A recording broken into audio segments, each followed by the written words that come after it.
Salam sejahtera di dalam kasih Tuhan kita Yesus Kristus.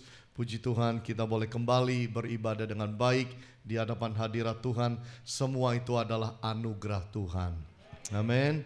Bapak Ibu, kalau kita mau lihat Indonesia, berapa sih yang namanya stasiun televisi di Indonesia? Saya rasa kita bisa hitung berapa televisi yang ada di Indonesia. Kita bisa hitung satu-satu.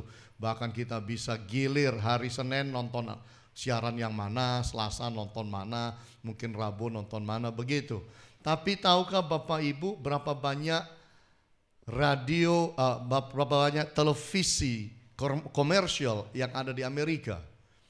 Di Amerika, di seluruh Amerika itu, televisi yang bisa saudara lihat dan tonton setiap hari ada 1780 stasiun. Itu kalau satu hari 3 tahun itu enggak selesai. Ya, 5 tahun tuh baru muter kembali lagi.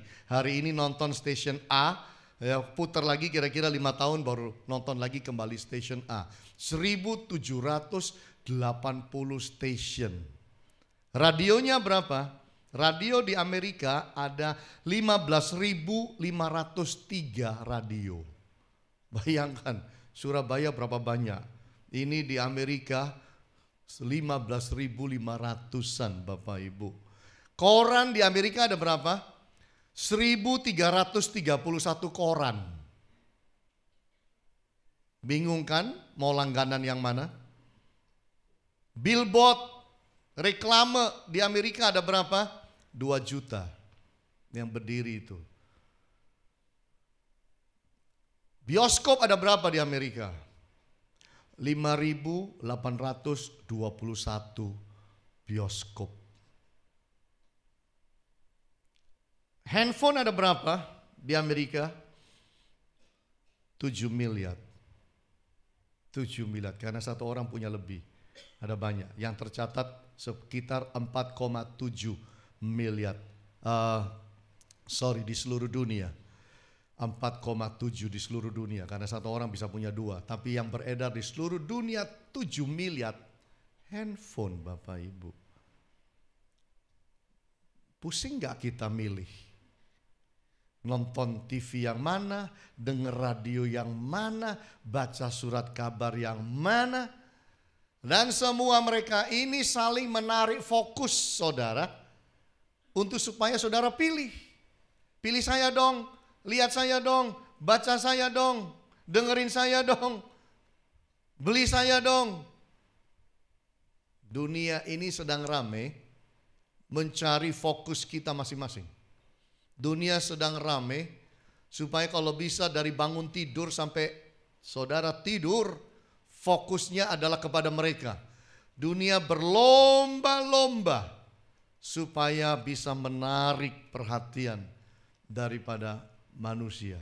Sekarang ini yang namanya dunia periklanan, dunia iklan zaman sekarang itu membuat sebuah studi yang baru. Iklan yang paling efektif itu cuma 6 detik. 6 detik pertama iklan Anda tidak bagus, orang tidak akan lihat. Itu sebab kalau saudara buka gadget, apalagi pakai aplikasi yang gratisan, muncul iklan, ya 5 detik, nah, 6 detik, itu sudah disurvei. Kalau 5 detik orang masih mau lihat, sebelum kembali kepada aplikasi yang dia mau pakai. Tapi kalau iklannya itu 30 detik, kita nggak lihat. Betul kan? Jadi dilihat dalam hal ini, dunia itu berlomba-lomba menarik perhatian saudara dan saya. Lalu pertanyaan saya satu, kira-kira sorga kebagian fokus saudara enggak? Kira-kira Allah itu kebagian fokus saudara tidak?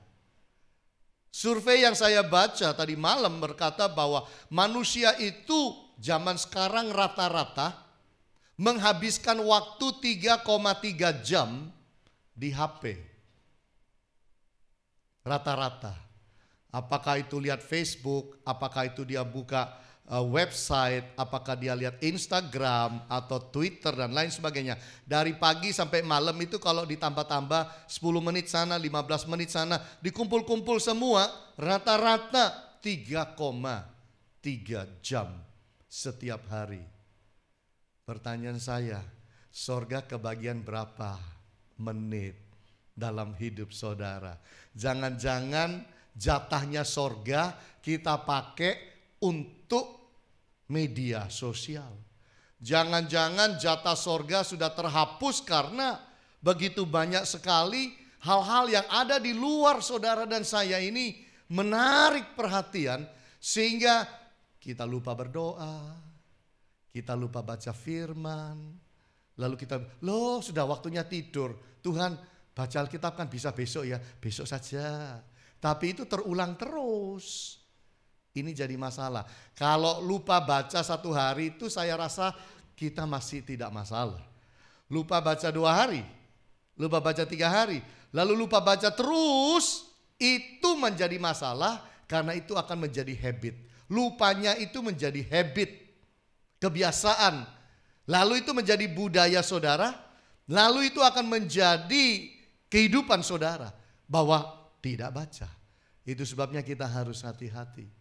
Di dalam hidup saudara dan saya, mari kita sadari dunia yang semakin besar ini, semakin modern ini, gampang sekali mengganggu hidup rohani kita. Gampang pula mengganggu kita untuk bisa tercemar hidup. Kita harus hati-hati. Semakin sulit dalam zaman sekarang itu menjaga kekudusan. Semakin sulit. Karena manusia semakin longgar dengan norma-norma dan etika yang ada. Yang dahulu dibilang gak boleh, zaman sekarang orang bilang mungkin gak apa-apa sekarang. Yang dahulu dibilang tabu, zaman sekarang sudah bilang tidak masalah. Ada 1-2 negara yang saya baca, kalau nggak salah Inggris atau siapa itu yang saya baru baca 1-2 hari, dikatakan bahwa sudah dihapus yang namanya incest. Jadi sekarang itu kalau ada orang mau kawin sama saudara kandung, boleh. Zaman dahulu tabu. Zaman sekarang sudah mulai longgar. Saya baca itu saya kaget, Di dalam Alkitab Perjanjian Lama incest itu ada. Incest itu artinya jangan menikah dengan yang masih ada hubungan darah. Apalagi di dalam keluarga yang kecil, immediate family. Papa punya anak 6, terus anak yang ini kawin sama anak ini, tidak boleh. Atau kawin sama saudara-saudaranya yang lain yang lebih dekat lagi. Saudara dari papa, saudara dari mama. Ini zaman dahulu nggak boleh. Sekarang ini sudah ada negara hapus itu. Tidak ada lagi kamus incest. Jadi orang mau kawin dengan saudara kandung, boleh. Nggak salah, nggak dosa. Coba pikirlah. Dunia kita ini tambah hari, teknologi tambah maju Bapak Ibu. Tetapi kekudusan semakin tergerus habis. Kalau saudara dan saya tidak jaga yang namanya kekudusan, gimana ini? Hari ini saya ingin bicara mengenai power of holiness. Bahwa bagaimanapun saudara, semaju apapun saudara, sesukses apapun saudara, sepandai apapun saudara, sehebat apapun saudara di atas muka bumi ini, ingat baik-baik, sorga tidak berubah, peraturan hidup kudus tetap ada. Amin. Mari kita mau lihat bersama-sama apa keuntungan kita di dalam menjaga kesucian dan kekudusan. Apa untungnya sih Pak? Zaman udah begini modern, apa yang masih harus sih Pak? Masih, karena surga tidak berubah. Kuduslah kamu, sebab aku kudus. Kita harus tetap menjaga kekudusan. Kalau dunia semakin longgar, terserah. Di Amerika zaman saya sekolah Alkitab dulu, sempat kaget karena ada gereja yang di depan gereja itu pantai. Gerejanya memang ada di dekat pantai. Nyebrang jalan, pantai, laut. Yang masuk gereja pakai bikini. Saudara bayangkan saya ini tahun 80-an, lihat yang begitu tuh kaget. Betul-betul mengganggu fokus ibadah. Lah yang datang semua itu celana pendekan, enggak pakai, yang laki-laki cuma pakai celana pendek, enggak pakai atasan. Yang perempuan masuk tuh pakai bikini begitu aja. Nyanyi, nyembah. Itu yang namanya pasir itu di dalam gereja udah banyak. Ya kan memang gerejanya di pinggir pantai. Ya filosofi orang sendiri-sendiri. Kalau di Indonesia kan enggak bisa kita terima itu. Masa ke gereja pakai bikini itu. Bikin berdosa banyak orang nanti itu. Minimal mengganggu konsentrasi. Membuat manusia gagal fokus. Fokusnya enggak kepada Tuhan, kepada yang lain. Ya kan, ya puji Tuhan lah negara kita ini masih baik untuk menjaga norma-norma sopan santun itu. Nah, apa keuntungan kita dalam menjaga kekudusan? Nomor 1, holiness is passport to God's heart. Kekudusan adalah pasport kita menuju hati Allah. Kekudusan adalah pasport kita menuju hati Allah. Mazmur 15 ayat 1 sampai ayat yang ke-5 dikatakan, Tuhan, siapa yang boleh menumpang dalam kemahmu? Siapa yang boleh diam di gunungmu yang kudus?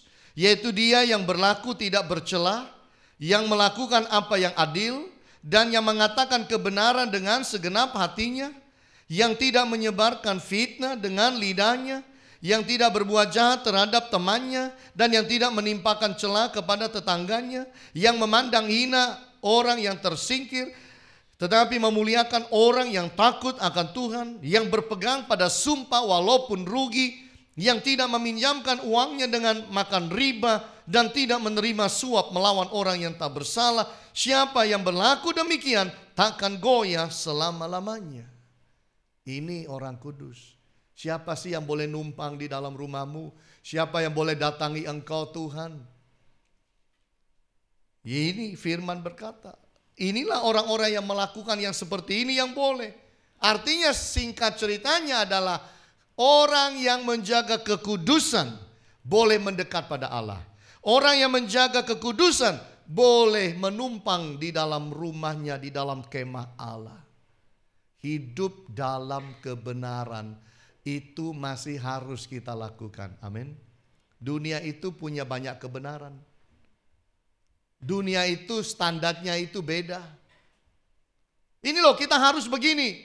Oh nggak boleh. Begini juga boleh. Loh itu salah. Salah itu kan pikiran kamu. Itu kan cara pandang kamu.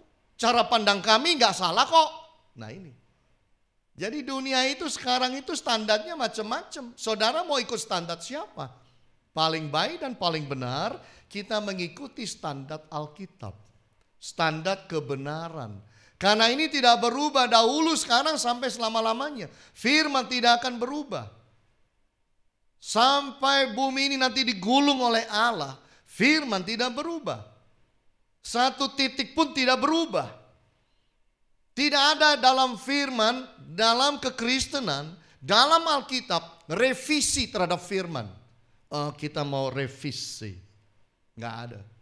Undang-undang bisa direvisi.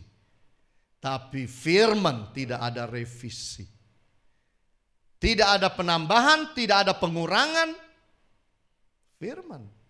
Itu mulianya firman. Itu hebatnya Alkitab.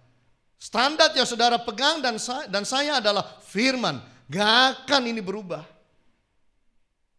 Kenapa? Karena semua orang di dunia juga tahu bahwa di akhir zaman Nabi Isa itu katanya akan turun. Yaitu Yesus Kristus akan turun menghakimi dunia. Yang turun itu Yesus. Semua kita tahu kok. Semua agama juga tahu. Isa akan kembali turun untuk menjadi hakim atas dunia. Nah kalau dia jadi hakim, saudara pegangnya apa? Saudara harus pegang kitabnya, nggak ada yang lain. Karena dia akan menghakimi seturut kitabnya. Setuju nggak? Amin Bapak Ibu? Ya. Kalau dia menghakimi, dia akan menghakimi berdasarkan kebenarannya. Berdasarkan hukum-hukumnya. Berdasarkan firmannya. Kalau saudara dan saya tidak pegang firman, lalu kita mau pegang apa? Karena dia akan menghakimi seturut firman. Itu sebabnya kita harus hati-hati. Bagaimana kita harus hidup di dalam kebenarannya. Kita harus hidup dalam kebaikan. Mazmur 115 mengajarkan, Mazmur 15 ini mengajarkan kebaikan. Tidak bercela hidup, artinya kudus. Melakukan yang adil, menyatakan kebenaran, tidak sebar fitnah. Yang kayak begini-begini nih. Ini hanya bicara kita hidup itu baik. Zaman sekarang itu orang baik itu karena ada maunya. Alkitab tidak pernah ajar saudara berbuat baik karena ada maunya. Kalau dunia ajarkan berbuat baiklah karena ada maunya. Baik-baik sama dia karena dia penguasa.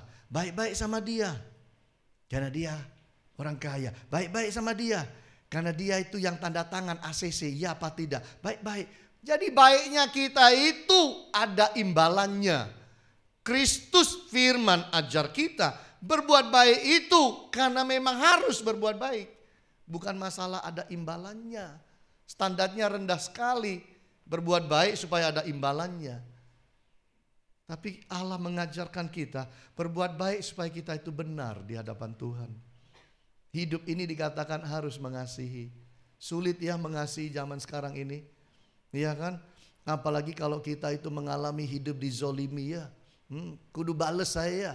Kamu lempar bakpao tak lempar bakpao kembali kau. Kau lempar cakwe tak lempar cakwe kembali. Kau lempar yang itu tak ituin juga.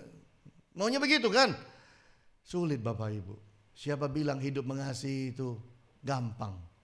Ada orang bilang begini. Hukumnya orang Kristen itu tidak beres. Masa orang itu disuruh mengampuni? Orang berbuat jahat kepada kita balas dengan kebaikan. Tidak cocok itu. Tempeleng pipi kiri, kasih pipi kanan. Gak cocok itu. Nggak ada pendeta bilang, Pak, kalau Bapak punya pantat itu digigit anjing, apakah Bapak balas gigit pantat anjing? Kan itu maunya Bapak. Baru dia mikir, oh iya.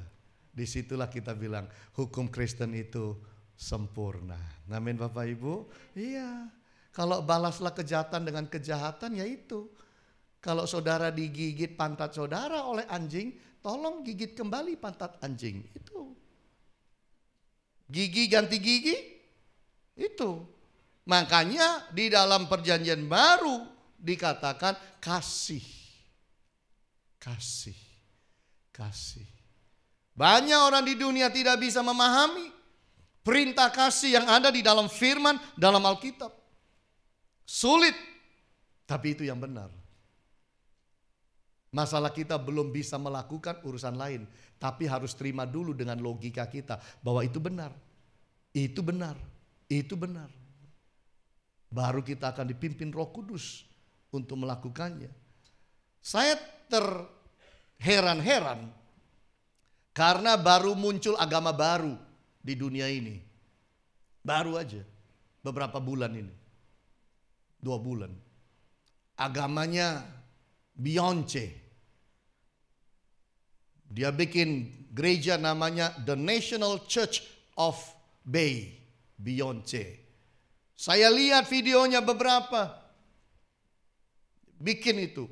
Pendetanya bilang bahwa Beyonce ini adalah yang mulia itu yang sedang berjalan di tengah-tengah kita ini. Dia akan kembali lagi naik ke sana. Aduh, wong ini artis loh. Iya kan, lagu-lagunya, gerejanya itu rame nih Bapak Ibu gerejanya. Lagu yang dinyanyikan di dalam adalah semua lagu dunia. Hanya khotbahnya Alkitab. Lagunya dunia, gak ada lagu Yesus di dalam itu. Lagu dunia semua.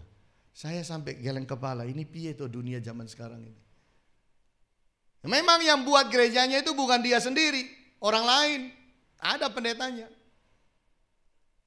LGBT diterima. Dan lebih mengangkat kepada kasus kewanitaan. Khususnya wanita berwarna. Artinya yang wanita hitam di Amerika dan lain sebagainya. Ini di San Francisco ini. Jadi kalau kita lihat dunia ini semakin hari semakin aneh. Saudara mau hidup kudus itu, kudus di dalam cara saudara apa di dalam cara firman. Karena kita harus punya patokan. Kalau kita nggak punya patokan, kita mau pakai patokannya siapa? Jangankan kita, Profesor A dan B aja bingung kok. Patokannya beda satu sama yang lain. Apalagi kita. Tapi kalau kita berpatokan kepada firman, itu beda. Nanti saudara pulang, saudara buka itu dan lihat itu. Cari gerejanya dia. Ada itu. Bingung-bingung kita sendiri nanti. Pada satu kali waktu nanti nih. Nggak sampai 100 tahun udah disembah. Karena sudah kata-katanya demikian saya baca. Bahwa kita harus memberikan penyembahan kepada Beyonce. Ya ampun, siapa kau? Kan begitu. Maaf saya ngomong sebut nama. Wong sudah muncul semua di media sosial kok. Bukan ngerasain ini nih. Sudah ada memang. Dan dia sudah publikasikan itu. Jadi Bapak Ibu, ya dunia ini semakin gila. Penyesatan akan semakin terjadi.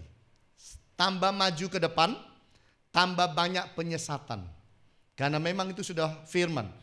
Kalau bisa itu semua orang kudus disesatkan.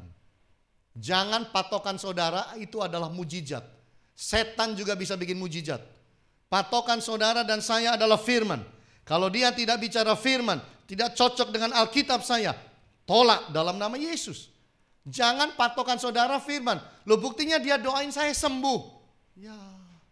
Kalau saudara patokannya mujizat, setan juga bisa bikin mujizat. Engkau gampang untuk disesatkan. Musa lempar tongkat jadi apa? Ular. Dukunnya Firaun lempar tongkat jadi apa? Ular. Sama-sama mujizat. Betul? Hanya bedanya pada waktu itu ularnya dukun Firaun dimakan sama ularnya Musa. Lalu tongkatnya dipegang, kembali jadi ujungnya ular, ekornya dipegang, kembali jadi tongkat. Ada beda enggak tongkatnya Musa sebelum dilempar dan kemudian setelah diambil kembali jadi tongkat? Ada bedanya enggak? Ada. Bedanya di mana? Tongkat Musa jadi tambah gemuk karena habis makan tongkatnya dukun. Nah, iyalah. Nah, kalau habis makan kan gemuk, iya kan? Makanya patokan saudara dan saya sebagai anak Tuhan tidak boleh mujizat.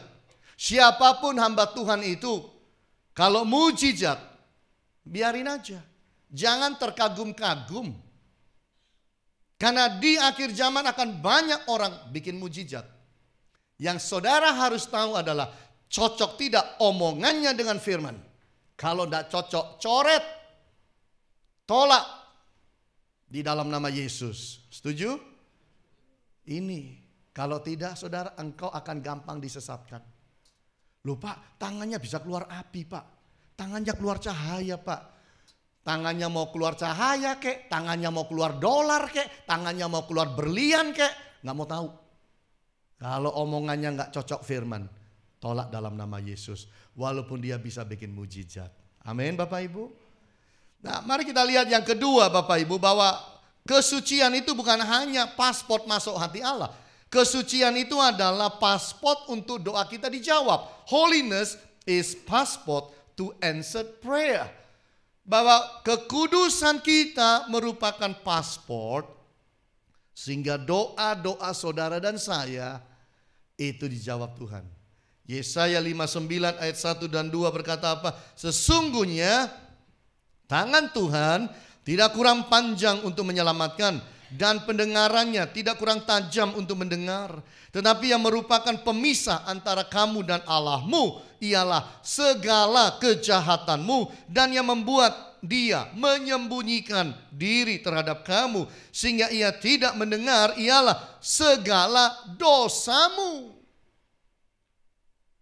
Kalau Tuhan aja nggak mau dengar kita, dia nggak mau lihat kita, gimana kita bisa punya hidup doa yang dijawab? Ini ayatnya, bukan Tuhan tidak bisa, Tuhan tidak mau jawab. Kalau Tuhan menjawab doa orang fasik, doa orang jahat, doa orang yang hidup di dalam ketidakbenaran, kalau dia dengar itu artinya Allah bersekongkol dengan mereka. Sorga itu Bapak Ibu tertutup bagi orang yang hidup dalam kekerasan. Dengar saya, sorga tertutup bagi orang yang hidup dalam kekerasan. Kalau kita melakukan kekerasan, jangan pernah harap ketemu 99 malaikat dan bidadari. Tidak pernah ada itu. Orang berbuat kekerasan tidak akan pernah sampai di pagar sorga pun tidak. Sorga mana yang dimaksudkan itu? Sorga itu tertutup bagi orang yang hidup dalam kejahatan. Penumpah darah itu adalah sebuah kejahatan. Apalagi menumpahkan darah orang-orang yang tidak berdosa. Jangan pernah harap mimpi ketemu bidadari. Enggak pernah ada itu. Pengajaran yang tidak alkitabiah, tidak cocok dengan firman. Surga itu tertutup bagi orang yang hidup dalam kenegatifan. Mohon maaf, surga itu nggak bisa digoyang urusan begini-begini. Lurus dari dulu. Nggak bakal bisa Bapak Ibu. Kita menggoyang surga, siapa manusia. Tidak ada pengajaran seperti itu. Yang ada adalah kasih. Engkau hidup mengasihi, engkau kenal Tuhan, engkau masuk surga. Kasih. Bukan yang lain. Bukan yang sebaliknya. Harus hati-hati dalam hal-hal yang seperti ini. Menurut saudara, berapa toleransi sorga mengizinkan manusia berdosa masuk ke dalamnya? Oh Pak, kalau dia tuh sangat berdosa nggak bisa masuk Pak. Oke. Berapa toleransi dosa yang bisa masuk ke sorga? 5%? 2%? 1%? Berapa toleransi? Sehingga kita ya masih bisa kotor-kotor sedikit masuk sorga begitu. Ya kamu enggak kotor banget lah, cuma sepatunya aja kotor. Ya udah masuk. Oh kamu enggak terlalu banyak kotor, kamu cuma rambutnya aja. Ya udah masuk. Dosamu cuma sedikit kok. Ya udah masuk. Cincai lah masuk. Berapa toleransi sorga? Mengizinkan orang dengan dosa berapa persen boleh tetap masuk sorga? Jawabnya 1, 0. Artinya dosa tidak boleh masuk sorga. Kok gitu sih Pak? Bapak Ibu, dalam dunia atletik, dalam olimpiade atletik, berapa persentase drugs, obat yang boleh ada di dalam kandungan darah? 5%? 2%? 1%? 0,1? 0,0001? Jawabnya 1, 0. Kalau ada sedikit saja terindikasi bahwa atlet ini ada drugs di dalamnya 0,0001, dia nggak main Bapak Ibu, out. Kalau dia dapat piala, medali, out, medali diambil kembali. Itu di dunia kita seperti itu. Saya mau tanya, kalau saudara nyumbang darah, ada nyumbang darah di sini? Nyumbang darah? Iya.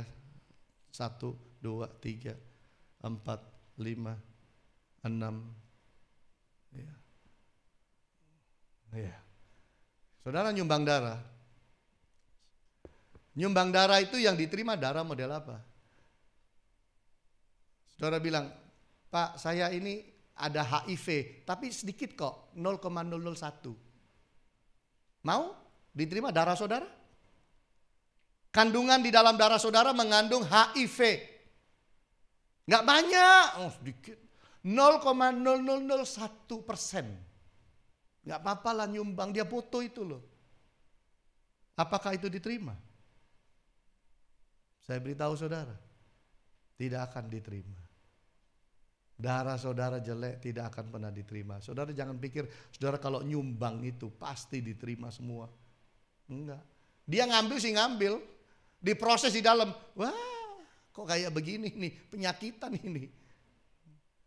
Dulu saya bekerja, saya punya nasabah waktu diperiksa darah. Dia nggak tahu, susternya bilang sama saya, Pak, itu klien Anda? Iya. Lah ini darahnya kayak begini nih, kenapa? Ini pabrik segala penyakit, Pak. Itu darah udah nggak merah, Bapak Ibu. Udah kayak lumpur itu. Udah coklat. Ini.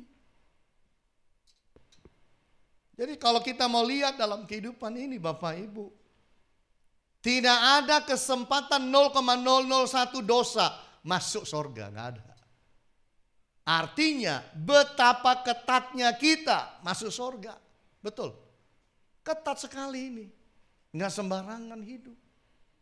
Yang ikut di olimpiade, pesta olimpiade aja 0,001 aja nggak diterima. Kalaupun ketahui itu langsung didiskualifikasi. Mana ada kesempatan dosa itu masuk 0,001 ke dalam sorga. Betapa saudara dan saya kita harus hidup sedemikian rupa, suci dan kudus di hadapan Dia. Memang kita jatuh bangun, tapi kita tetap harus bangun dan jalan terus. Dan terus sambil berjalan kita membersihkan hidup kita, membersihkan diri kita. Buang dosa-dosa yang kadang-kadang dilakukan secara pribadi. Zaman dahulu pornografi itu sulit di Indonesia. Karena pemerintahnya luar biasa. Ketat. Majalah porno itu basmi semua. Nggak ada.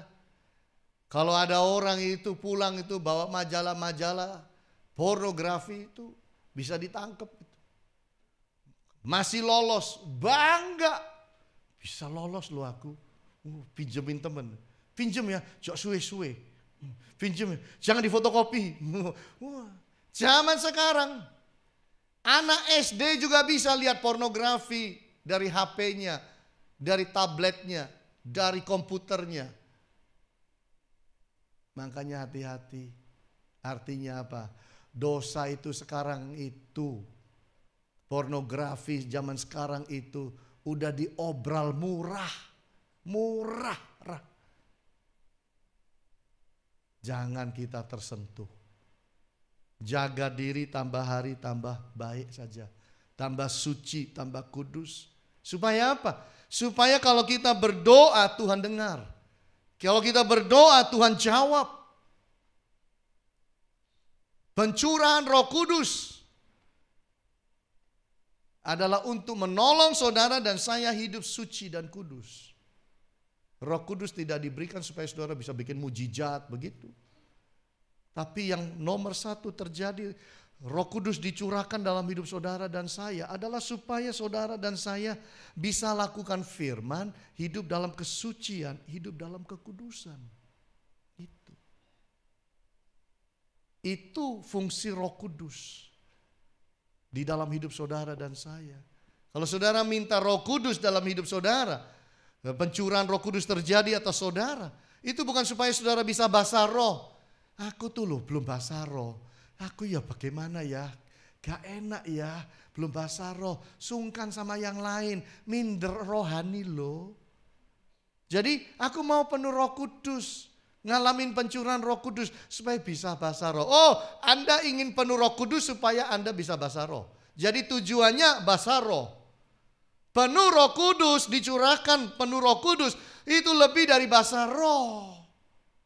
Itu hidup yang diubahkan untuk bisa melakukan firman itu. Supaya saya kalau ngusir setan tuh mandi rek. Ngusir tuh setannya lari gak karu-karuan. Bukan itu, walaupun itu ada, tapi bukan ke sana tujuannya. Lebih mulia itu adalah supaya kita diubahkan, hidup tambah hari tambah suci dan kudus. Karena di dunia ini sulit hidup suci dan kudus kalau kita jalani sendiri, pakai daging sendiri, ini sulit. Sulit Bapak Ibu. Nah yang ketiga kita lihat bersama-sama bahwa keuntungan daripada hidup dalam kekudusan. Holiness is passport to productive life. bahwa kesucian merupakan paspor kita untuk hidup lebih produktif. Itu karena adanya kekudusan. Di dalam Yohanes pasal yang ke-15, 1-4, akulah pokok anggur yang benar dan Bapakulah pengusahanya. Setiap ranting padaku yang tidak berbuah dipotongnya. Dan perhatikan ini, setiap ranting yang berbuah diapain? Dibersihkannya. Supaya apa? Ia lebih banyak berbuah. Kamu memang sudah bersih karena firman yang telah kukatakan kepadamu. Tinggallah di dalam aku dan aku di dalam kamu. Sama seperti ranting tidak dapat berbuah dari dirinya sendiri kalau ia tidak tinggal pada pokok anggur. Demikian juga kamu tidak berbuah jika kamu tidak tinggal di dalam aku. Tinggal di dalam Kristus supaya kita itu semakin baik, semakin benar, semakin suci dan kudus. Suci dan kudus. Kalau kita sudah suci dan kudus, itu hidup lebih produktif. Apa yang saudara kerjakan jauh lebih baik. Saudara, Allah itu bersihkan saudara dan saya agar kita jadi apa? Bejana yang baik. Kita dibersihkan untuk menjadi bejana. Bejana yang baik. Allah bersihkan kita supaya kita itu produktif. Supaya kita bisa hidup tambah hari lebih produktif. Jelas positif dan produktif. Dan Dia bersihkan kita supaya untuk memberkati hidup kita. Kita mau berkat, tapi kita nggak mau bersih. Nggak mungkin. Itu sama seperti anak kecil. Mama, aku mau pakai baju baru itu. Yang mana? Yang mama pegang itu. Yang ini, yang mama pegang. Kamu mau pakai? Nggak boleh, nak. Kenapa nggak boleh? Kamu mandi dulu. Badanmu habis main sepak bola kotor semua dengan lumpur dari kepala sampai kaki. Masa kamu kotor-kotor pakai baju ini? Kamu mandi dahulu. Setelah mandi kau boleh pakai. Berkat hanya diberikan setelah engkau bersih. Amin Bapak Ibu. Kadang-kadang kita bilang kenapa Tuhan tidak sayang saya? Tuhan tidak dengar saya. Apa sih? Apakah saya ini berdoa ini salah arah? Atau kurang keras suara saya? Atau salah bahasa dalam doa saya? Tidak. Tapi masalahnya satu, Tuhan mau kita bersih. Kalau saudara membawa hidupmu tambah hari tambah bersih, doa saudara didengar, apa yang menjadi keinginan saudara, Tuhan itu jawab. Amin Bapak Ibu, Tuhan akan berkati. Hidup itu akan jadi apa? Lebih produktif Bapak Ibu. Tahukah Bapak Ibu bahwa matahari kita itu begitu terang dan refleksi matahari itu dikeluarkan oleh bintang, dikeluarkan oleh planet-planet yang lain. Nah, planet-planet yang lain seperti planet Venus itu diselidiki bahwa planet Venus itu bisa merefleksikan kembali sinar dari matahari itu 65%. Planet Pluto bisa merefleksikan kembali sinar matahari yang ada pada dia sekitar 49% sampai 66%. Bulan itu juga merefleksikan sinar matahari tapi hanya 0,7 atau disebut 7% saja. Merefleksikan ini secara ilmu pengetahuan disebut albedo. Jadi albedo itu kemampuan kita merefleksikan kembali sinar yang datang mantul ke kita, kita pantulkan kembali. Pertanyaan kita adalah sinar Kristus yang dipantulkan pada saudara, berapa engkau pantul kembali? Berapa persen? Berapa albedonya? Karena kita itu tidak pernah bisa mengeluarkan sinar sendiri. Tapi Kristus yang bersinar pada kita, dalam kita, berapa yang kita keluarkan. Sehingga kita disebut terang dunia. Kamu adalah terang dunia. Terang bukan karena kita mampu, terang karena Kristus telah menerangi kita. Sehingga saudara dan saya menerangi yang lain. Pertanyaannya, berapa persen kita itu memantulkan sinar Allah di atas muka bumi ini kepada yang lain? Berapa persen itu? Semakin kita dibersihkan, semakin dia akan bisa memantulkan. Kayak zaman dahulu itu ada namanya strongking, betul. Yang pakai minyak tanah, lalu yang pakai sumbu, ya, lalu pakai ada ini semprongnya itu kaca, ya toh. Anak zaman now itu enggak ngerti itu benda dari planet lain, ya. Itu kalau mau dihidupkan itu harus dipompa, ngik ngik ngik ngik ngik ngik ngik ngik ngik ngik, betul saudara. Nah, ya itu, ya kalau saudara mengerti itu, saudara sama dengan saya, sudah podo tuonya. Anak zaman sekarang enggak ngerti itu, Bapak Ibu, enggak ngerti. Mereka enggak butuh yang begitu, lampu dari mana-mana, genset sudah ada di mana-mana.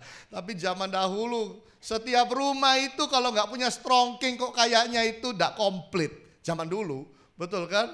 Nah, jadi kalau kita lihat, kalau strongking ini semakin dibersihkan, cahayanya semakin keluar. Itu sebabnya Allah mau saudara dan saya itu bersih. Kalau kita semakin bersih, cahaya Kristus keluar dari kita itu semakin bagus ke sekeliling kita.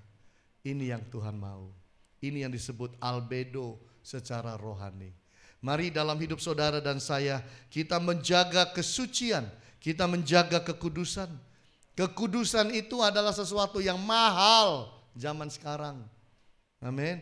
Ini barang mahal, gak semua orang bisa dapat ini. Saya hanya minta kepada jemaat Happy Family supaya engkau jaga kekudusan. Tanpa kekudusan tidak ada orang akan bisa melihat Allah. Apalagi ketemu, lihat aja gak bisa, ketemu lagi. Hidup bersama, tinggal dalam kekekalan, bersusah. Itu sebabnya hati-hati. Kita harus hidup suci dan kudus karena kudus itu membawa kita bisa masuk dalam hati Allah.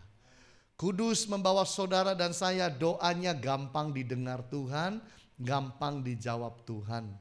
Kekudusan akan menolong saudara dan saya hidup lebih produktif, hidup lebih diberkati.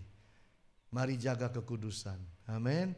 Ini baik, ini benar, ini standar sorga. Dan ini yang harus kita jalankan. Tuhan Yesus berkati kita semua. Haleluya. Amin.